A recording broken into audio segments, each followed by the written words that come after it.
Oh, hello there. Yes, well, week and a half or so until the election, which no doubt will see the Reform Party riding ahead and becoming our number 2 party, completely eclipsing the Conservatives. Well, probably not, let's face it. However, one of the intriguing things about Reform doing so well is that people are actually starting to have a bit of a look at that nice Mr. Farage and exactly what he stands for. And some of the stuff that's coming out isn't entirely wonderful for him, if I can put it that particular way. However, I'm not going to bang on about that today. You can look this stuff up for yourself. Those of you that like Mr. Farage, well done, you carry on. I personally have my doubts about how much the guy really does care about the average bloke in the street. Anyway, leaving that aside, I was intrigued yesterday to see that Tristan Tate, yes, brother of him, yes, giving his ringing endorsement in his own particular way to Nigel Farage. So let's have a look at this, shall we? When you see a coordinated attack on a man by every media outlet and every politician, it doesn't mean he's wrong. It means he's speaking against the big interests and the big money. Tell me, when have the media and the politicians ever been honest with you? Well, yes, indeed, Trishy baby. Yes, except, of course, if you are a person who everybody is having a go at, a bit like, I don't know, maybe Andrew Tate, let's say, it could just be that you really are an abusive, nasty misogynist who deserves to be in jail. Just going to put that one out there.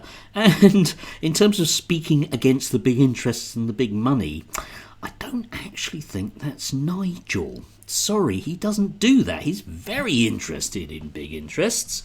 He's very big with big people in the USA and elsewhere, isn't he? Yeah. And big money, almost definitely, yes. Friend of the people. Well, yeah, as long as the people are paying him, of course. Tell me, when have the media and the politicians ever been honest with you? Yes, indeed. So when has Nigel ever been honest with us? When have GB News ever been honest with us? Hard to say, really.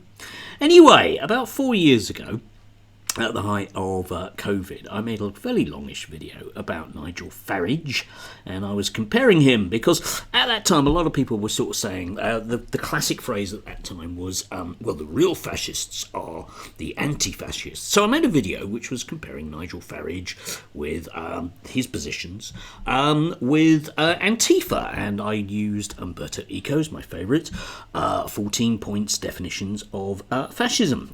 Link down below, you can see this for yourself. But I thought we'd just update this a little bit with a bit more information about Nigel Farage, and we'll think about him and his friends, okay? So I'm going to lump in a variety of people who are very much, rallying to his particular banner at the moment. So let's look through the 14 points. Oh, by the way, you can disagree with me by all means, but I'm not getting into pathetic arguments as to whether or not Nigel is a fascist or indeed whether or not he's a racist, okay? By this reckoning, he is, and you can disagree with me, but I'm not getting into silly arguments with people who will simply state that I'm wrong because I'm wrong. Okay? That gets really boring. Let's move on. The cult of tradition. One has only to look at the syllabus of every fascist movement to find the major traditional thinkers. The Nazi gnosis was nourished by traditionalist, syncretic, or cult elements. Yes, indeed. Now, leaving aside the big words there, the cult of tradition. Now, Nigel's very much into the imagined past, isn't he? The imagined British past, which was wonderful up until about 1970, which is kind of convenient for him because that's around about the time that he became aware there were Asian people in the country, and he became a bit cross about that and has never really come down from that. But yeah, that's the key point about that imagined past. So we can get very upset about D-Day. We'll come back to that one undoubtedly, okay? Yeah, it's vitally important because we stood for freedom and we still stand for freedom, even though the people that we were fighting for freedom back then in the imagined past are actually different from the people we're fighting now. but we'll pretend that they're not. It's the cult of tradition, an imagined past. It's you can see it in his latest party election broadcast where he sits in a field. Okay, there's that very much that kind of view of a kind of pastoral past. Okay, the English green and playing cricket and warm beer and all that kind of thing, stuff that realistically hasn't ever really happened in this country unless you're a comfortable middle class person, which he very much is. The rejection of modernism, the Enlightenment, the Age of Reason, is seen as the beginning of modern depravity. In this sense, fascism can be defined as irrationalism. Yes, indeed. And again, very much tied to the first part, yeah? Things were better in the past, weren't they? Everything was great in the 1950s and 1960s. You will notice with that there is no analysis that goes on about why things were better, yeah? I mean, we had immigrants in the country at that time. But in this imagined past, we are no longer with these brown people because somehow then there weren't too many of them. And there weren't these other modern ideas like women doing things or like gay people existing. Yeah? That's what that is. And you do get this. You also get this notion of a rationality going out the window because it's all about what people feel. So they will argue that facts don't really matter. Yeah? Think about Michael Gove and his, too much of experts. It's very much along those lines. We must just feel. That's the important thing. The cult of action for action's sake, action being beautiful in itself, it must be taken with or before or without any previous reflection. Thinking is a form of emasculation. Yes, indeed, that idea of getting things done. Most right-wing commentators have this notion of getting out there, rolling up the shirt sleeves and just doing things. And there's this spurious notion that you don't really have to think about what you're doing. If you look, it spoils something, I suppose, in an almost sort of like, quantum physics view of the world. But you can see very much this idea. Everything becomes a crisis that has to be met with extreme action, usually force, and again we'll come on to that one. Disagreement is treason, one of my favourites. The critical spirit makes distinctions, and to distinguish is a sign of modernism. In modern culture, the scientific community praises disagreement as a way to improve knowledge. Yes, indeed. And we have to reject all of those people that prior to the idealised past we used to listen to, yeah? So, for example, there are lefty lawyers, and there are the junior doctors, and there's the blob, and the so-called experts, yes, the civil service, the stay-at-homes, the teachers, like me, indeed, the ones that are making everything worse. Why? Because we think about things. How bad? Yeah, going against that cult of action. We think about things. And unfortunately, when we think about things, we often come up with ideas that are different to Nigel's, like some of us are fully aware of just how crap it was in the 1970s. Yeah, just how blindingly awful those times were. Unless, of course, you were a boy going to Dulwich, like Nigel was, in which case Nigel's future was assured, yes, making plans, etc. For him, yeah, that was things were going to be wonderful. For the rest of us, with actual knowledge, those of us that read history fully understand what the past was like. Nigel, of course, doesn't have to do that. He can just know that the past was better. So, yeah, industrial capitalism was a wonderful thing because you weren't there and you weren't a child in a factory. You weren't somebody kicked off the land due to enclosures, which meant you starved. Yeah? You were simply a vessel through which modernity could come about. Hooray! Well done. The country thanks you for your sacrifice, effectively, is that one. Now, fear of difference. The first appeal of the fascist or prematurely fascist movement is an appeal against intruders. This fascism is racist by definition. Now, a lot of people out there who are keen on Nigel Farage will argue that he's not a racist. I'm afraid that really doesn't hold a lot of water. Nigel is the archetypal British middle-class racist, and he squirms because he knows that he can't realistically defend it. There's plenty of evidence from his past, and he does imagine a past. I remember him saying about Britain being a welcoming country. Again, this idealised past. Britain's a welcoming country, and he was arguing but that Ugandan Asians were welcomed wholeheartedly into this country in the 1970s. And they weren't, because at the same time that the young Nigel was becoming sympathetic, shall we say, to the National Front were out on the streets demanding blood. Yeah. Yeah. Anyway, let's move on from that. The appeal to social frustration. One of the most typical features of the historical fascism was the appeal to the frustrated middle class, a class suffering from economic crisis or feelings of political humiliation and frightened by the pressure of lower social groups. Yes. And, Nigel Farage is very much a man of his class. He presents himself with this kind of bonhomie as a friend of the working class. But none of his friends are working class. None of the people he mixes with are working class. His friends are people like Richard Tice, who's a multi-millionaire. His friends are people like Donald Trump, who's the son of a billionaire.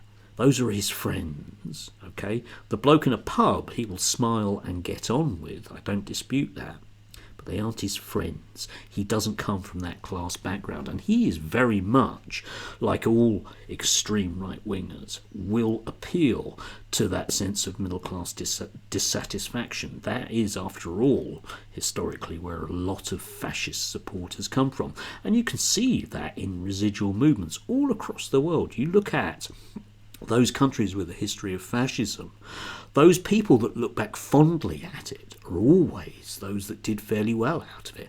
Look at the phalangists still that are out there in Spain. They're the ones that did pretty darned well under Franco, and they weren't poor. The obsession with a plot. The followers must feel besieged. The easiest way to solve the plot is to appeal to xenophobia. Yes, you see, it is a plot, isn't it? Because Nigel's careful enough not to say who they are, but we do know who they are. They encourage the foreigners to come here to destroy us.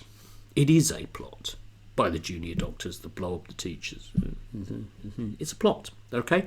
It's a plot by those people who Nigel very sensibly doesn't actually go into, but we know who they are. And lots of people that are now flocking to reform also know who they are, and sometimes they actually say it, and that's when they get into trouble. And it makes Nigel squirm, because he paid a lot of money hoping that those people wouldn't join his party. But the problem is, of course, that those people are attracted to his parties because they fully recognise that that's the world that Nigel lives in. My favourite. The enemy is both strong and weak. By continuous shifting of rhetorical focus, the enemies are at the same time too strong and too weak. Yes, you see, there's all these very, very, very poor people with no social and political power who come here, and then they take power away from us, the body collective, right? Yeah? They have nothing, and yet they are still destroying us. They are eating us with their nothingness, yeah? It's a very, very common thing. Gays and the trans are eating us away at the inside. They have no social and political power whatsoever, but at the same time they are manifestly dangerous because their powerlessness is in many ways our weak spot, and which is why we must, after all, stand up to them. Yes, pacifism is trafficking with the enemy. For fascism, there is no struggle for life, but rather life is lived for struggle. Yes, and ultimately that goes to all right-wing sentiments, doesn't it? Yeah, there are the people at the top who deserve, in social Darwinian terms, to win, and there are the people at the bottom who are weak and feeble and must, in one way or another, be kicked out of their complacency. After all, they can't all be ill, these people on ill benefits, can they? They can't all be ill. They can't all be unwell. It costs a lot. Yes. Oh, moving on from that particular one. Yeah, contempt for the weak. Elitism is a typical aspect of any reactionary ideology. Yes. Same thing. Yes, you are either an actor who is engaging in action, or you are one of those people that doesn't deserve. Think about the Reform Manifesto, which promises quite happily to kick the services that people at the bottom rely on. And we can see exactly where that's led us to as a society. There is nothing in the Reform Manifesto that Liz Truss wouldn't disagree with. And you can think about how much of where we are now her policies have led to. Everybody is educated to become a hero. In fascist ideology, heroism is the norm. The cult of heroism is strictly linked to the cult of death. Yes, indeed. And again, you get that imagined macho viewpoint of the world, that action hero, the solo guy who will save us, yeah? And you can see this in loads of other kind of right-wing commentators. They have this weird idea that the world actually is like a Bruce Willis movie. As I keep often saying to people, I can't think of any situation in the real world where somebody would say, do you know what we need, okay? I know it's a very heavily armed forces with thousands of troops armed to the teeth guarding it, but let's just send one bloke there. Doesn't really happen that way, does it? Yes, machismo and weaponry. Machismo implies both disdain for women and intolerance and condemnation of non-standard sexual habits, from chastity to homosexuality. Where to start with all of those great fans of his? Tristan Tate being perhaps one of the great examples. The walking definition. His brother is the walking definition of toxic masculinity, isn't it? Yeah, you can see you have to wonder how on earth one gets such a warped view of what it is to be basically a human being that you end up being Andrew Tate. Incredible. I'm surprised that he doesn't just explode from his own internal contradictions, but I guess that would just be showing weakness, wouldn't it? Yes. Selective populism. There is in our future a TV or internet populism in which the emotional response of a selected group of citizens can be presented and accepted as the voice of the people. And we see this everywhere in the right-wing media, and indeed with Nigel Farage. There is this imagined mass group of people. I mean, the latest in this is the notion that there are these masses of young people flocking to reform, which there just aren't. The opinion polls don't show that in the slightest. If you look at the voting intentions of 18 to 24, you've basically got kids that would have otherwise voted Tory that are going to vote Reform. It's totally made up, but that doesn't matter because that is the story. It's all about the big story. It's not about reality. And if you start getting into reality, these people get angry because you're not playing by their rules. They do get cross about it, don't they? Something I'm very, very aware of. Oh, finally, perhaps. Fascism speaks newspeak. All the Nazi and fascist school books made use of impoverished vocabulary and an elementary syntax in order to limit the instruments of complex and critical reasoning. And this is, if you like, very much that idea, for Orwellian idea about changing the language, which across the board, right-wingers in the media and in politics in this country own Orwell on that. However, if you look at the actual language that they use, think about how dismissive the phrase woke is, right? Oh, you're a wokist. It instantaneously says, in one word, we are not going to talk about anything that you have to say. You're instantly dismissed as a wokist, right? You mustn't call other people a fascist because that's really bad. Because even if you back up what you're saying about them being a fascist and present evidence, it still doesn't matter. But we have the right to simply dismiss you in one word, yes? If you're a pro-trans person, across the board, you're a groomer. There you go, shuts that one down. Okay? If you're in any way, shape or form not massively in favour of people that are racist, you're a wokist. End of story. Yeah? we can just stop you at that point.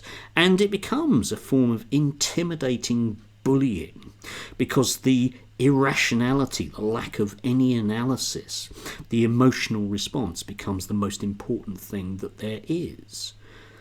And I don't know, it's a very, very odd view of the world. Now, is Nigel Farage a fascist? Yes. Broadly speaking, he ticks so many of these boxes across the board. I'm happy to discuss, you can talk about what sort of fascist he is by all means. Not all fascists are living in one-party states. There's an awful lot of fascists out there that live in what we might basically think of as democracies. If you look at Orban in Hungary. Now, he ticks all of these boxes enormously, and he lives in what is nominally a democracy. Putin lives in what is nominally a democracy. There's a very, very good chance that Trump, if he gets re-elected in November and becomes president in January next year, will live in what is nominally a democracy. However, the course of the way I'm using that word nominally is important, because if you basically switch the notions of institutions so there are no checks and balances to what you do, with Orban he's changed the media landscape because effectively it's illegal to criticise the government. Friend of Nigel Farage. Yeah, Trump has said quite explicitly he's more than happy to have troops on the streets to make sure that his view is dictated. Think about that with the rights of states. Friend of Nigel Farage. And the list goes on. These people are the same. They don't really want democracy because it's messy, and in many ways it means you end up not being an MP for the umpteenth time. And God, on a masculine level, that's gotta hurt. Anyway, again, as I say, I'm not really going to discuss this any further. If you don't like what I've got to say, that's fine, but at least it's a reasoned argument. If you're going to disagree with me, come out with a reasoned argument as to why I'm wrong. And the answer is Nah, you're a wokist. End of story. Anyway, do have a lovely day, if you can do. It's going to be a rather sizzling week. Yeah, solstice has arrived just in time for it to be summer. See the way that's aligned? Yeah, isn't that good? Yeah.